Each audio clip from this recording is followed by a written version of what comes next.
नमस्कार, आपण पाहत आहे भांडा फूड न्यूज. एका दमात भ्रष्टाचारी कोमात.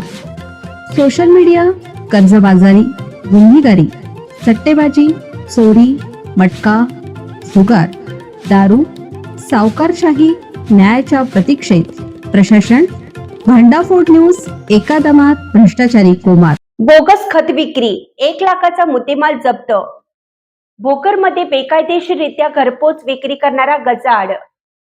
खरीप हंगामाची लगबग सुरू असताना येथील कृषी विभाग व पोलिसांनी रविवारी दिनांक 7 रोजी रात्री 8च्या सुमारास बल्लाड तांडा, तालुका भोकर येथे छापा टाकून 1,08,000 रुपयांचे खत तसेच वाहन जप्त केला आहे.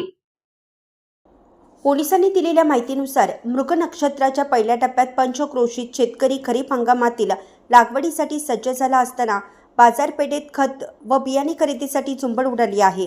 दरम्यान खताची संशयास्पद भेसळ करून घरपोच विक्री करणारी टोळी सक्रिय झाल्याची गुप्त माहिती रविवारी येथील पोलीस व कृषी विभागाला मिळताच अप्पर पोलीस अधीक्षक अर्चना पाटील, उपविभागीय पोलीस अधिकारी दगडू हाके, सहाय्यक पोलीस निरीक्षक शैलेंद्र आवटे, तालुका कृषी अधिकारी प्रमोद कद्रेकर यांनी सापळा रचून रविवारी रात्री 8च्या सुमारास भोकरे म्हैसा रस्त्यावर असलेल्या बल्लाड तांडा, तालुका भोकर येथे पंचासमक्ष विना ई पास मशीनद्वारे बेकायदेशीररित्या बनावट खताची घरपोच विक्री करणारी टोळी जेरबंद केली आहे.